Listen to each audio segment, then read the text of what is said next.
Hi everyone, my name is Steve Courage, and I'm sure by now you must have seen this video on the internet. It is the video of the Congolese president and France president, in which the Congolese president was attacking the France president. And people at that conference were very happy and they were clapping for him because that seems like a good thing to do to the oppressor, of course.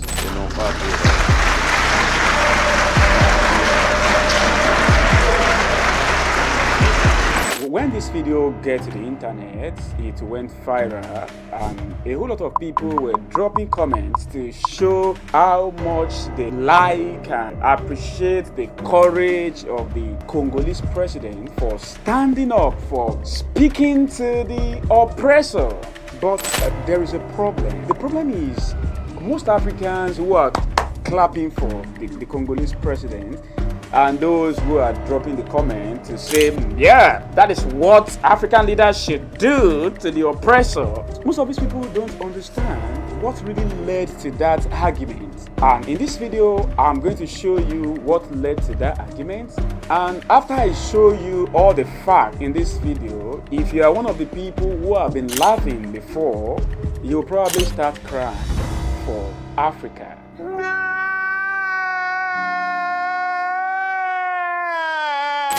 First, I think I should share the video with you, and if you have seen the video, just skip this section. Ça aussi, ça doit changer dans la manière de coopérer avec la France et l'Europe. Regardez-nous autrement, en nous respectant, en nous considérant comme de vrais partenaires, et non pas toujours avec un regard paternaliste, avec l'idée de toujours savoir ce qu'il faut pour nous, et non pas pour...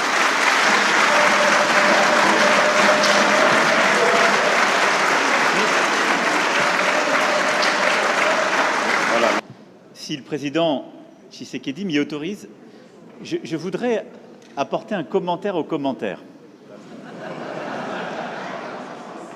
Je m'explique. Parce que le président a parlé de la France en répondant à la question. Quand un ou une journaliste française pose une question, ça n'est pas le gouvernement de la France. Et c'est bien comme ça. Mais il ne faut pas tout confondre. Non, parce que non, mais c'est pas une position de la France. Je faisais allusion. Parce qu'il n'y a pas de, il y en a eu. Je faisais allusion au propos de Le Drian. Lui, il est officiel français. Oui, mais le compromis à l'africaine, c'est Le Drian, c'est pas la journaliste. C'est exact, mais ce compromis. Mais cette formule, président.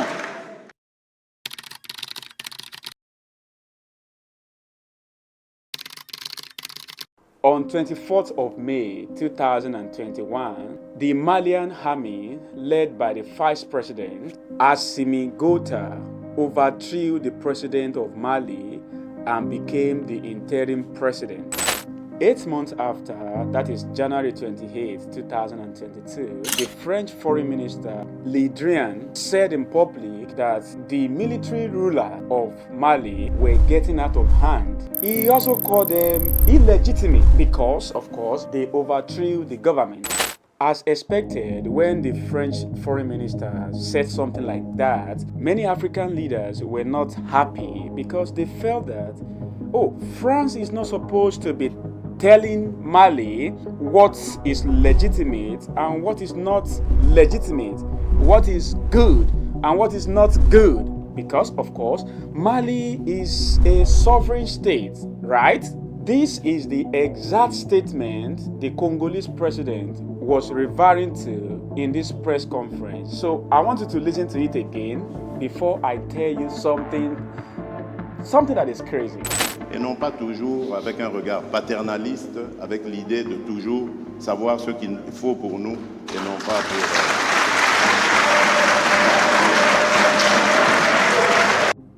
pour... Okay, this is where we are going with this entire video. At first, if you look at it, you might want to think that it is not appropriate for France, United Kingdom, or United States to dictate for Africa how Africa should live their life, right? Unfortunately, you are wrong, and this is why you are wrong. African leaders always come to public to talk tough and pretend as if they are independent, strong, and sovereign state. But these same people depend on France, United Kingdom, United States, China for everything. This is like you telling your dad, "Dad, I don't like you to tell me how to live my life." But at the same time, you are living in your father's house, you are eating your father's food, and you are wearing your father's clothes. I mean, it doesn't make sense to me. If you don't want your father to tell you how to live your life, you will have to be independent. Any human being who rely on their father for their food, for their clothes, for their housing, will not have the audacity to come to public and complain that their father is telling them how to live their life. Do you get the math? For example, between 1963 and today, Congo had involved in technically about 5 civil wars. And for each of these civil wars, what Congolese leader did was to call France, "Please come and help us." Then France will send their troops and military aid.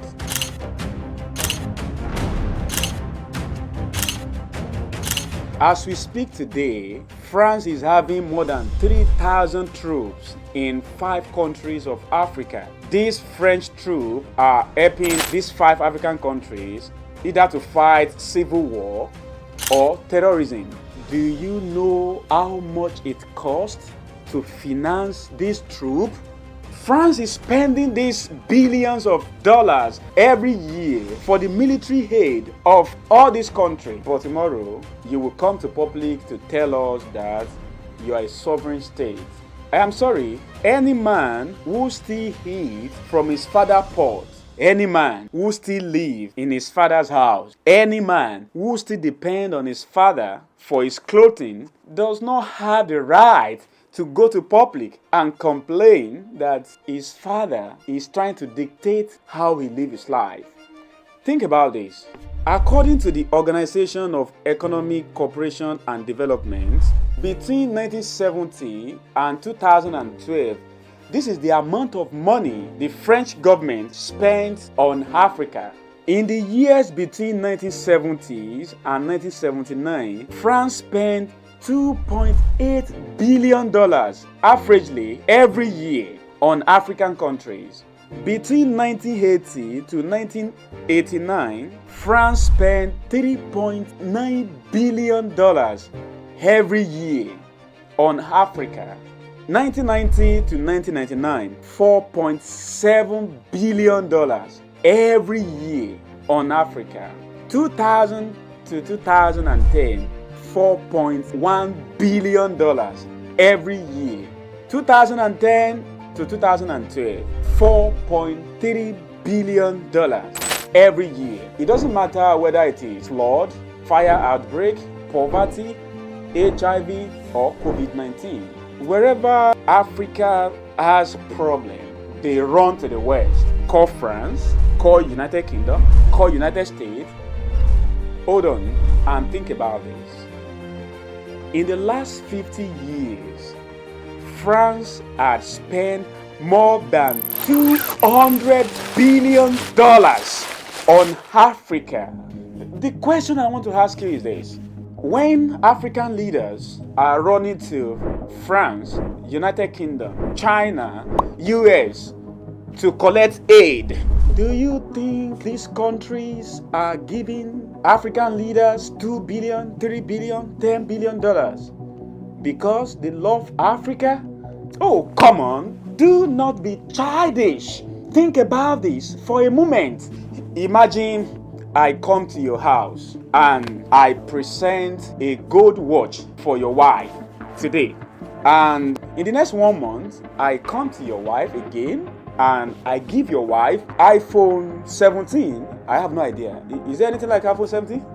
Probably no. But okay, the most expensive iPhone. I give it to your wife. And 2 months later, I come again to your wife and I give your wife the key of a Mercedes-Benz. Are you going to think I am doing that to your wife because I am a good person who genuinely love to give gifts? Is that what you are going to think? No! Nobody give you anything. Nobody give you anything for free. People give you something because they want to get something in return. So I have no idea why Africans and African leaders will run to the West, run to China to go and collect money. Then in the next 5 months, when these people come to tell you what to do, how to live your life, or they ask for your natural resources, you are talking in public as if you are stronger than them, as if you are the same. Oh, come on, you are not the same. Like, whoever give is higher than whoever receive. Jesus Christ said it is more blessed to give than to receive.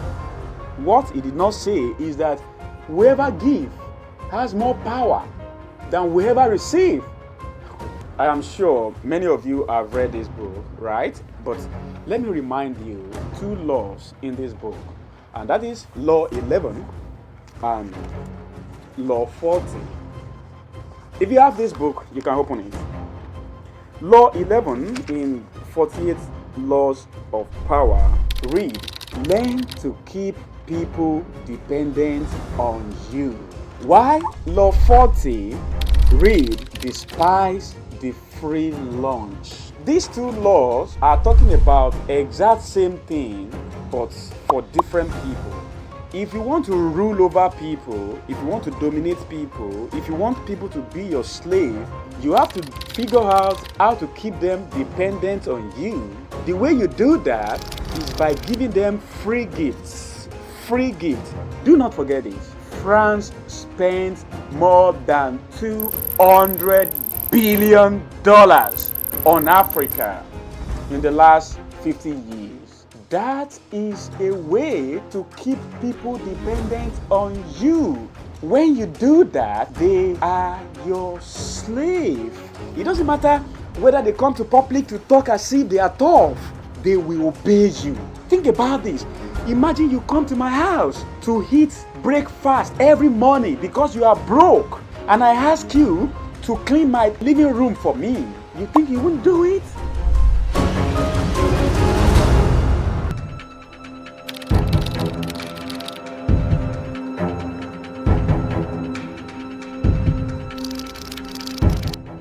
I think another important question we should ask ourselves is, why do we find ourselves in this mess? And the answer to that is simple: corruption. For example, I will still have to use Congo. You see, you can use literally any country in Africa, for example, and you will cry. But I'm using Congo because Congo is the subject of this video. So let me use Congo for an example. According to Transparency International, as of 2022, Congo is the 14th most corrupt country in the world. Think about that for a moment. Under this president, the same president who come to public now and talk as if he's a strong man, Congo is the 14th most corrupt country in the whole world. Close your eyes and imagine what is going on here. Practically in every African country, a few people steal all of the resources that the whole population should depend on. And because these people have stolen all of the resources, when a disease breaks out, there is no hospital to treat the disease. Our educational system is not working. People are in poverty. We have no power to finance anything, including our roads or electricity. Then we are going to run to United Kingdom. We are going to run to United States. We are going to run to China. We are going to run to France. Please, please, please, help us! Our people are dying! We don't have road! We don't have hospital! We need to eat! We cannot cure COVID-19! France is going to send you $2 billion. But in the next 5 years, France is going to come back to you to tell you that they have interest in one of your resources that is there. Or they will tell you you should accept gay marriage. Why not? Or they tell you some of the values that they appreciate in the West, you should appreciate it too. You will come to television or come to conference and you'll be angry about that. To me, that is like a 30-year-old man living in his father's house, eating his father's food, wearing his father's clothes, but he's complaining that his father is dictating how he lives his life. Doesn't make sense to me. You are a subject to whoever give you lunch.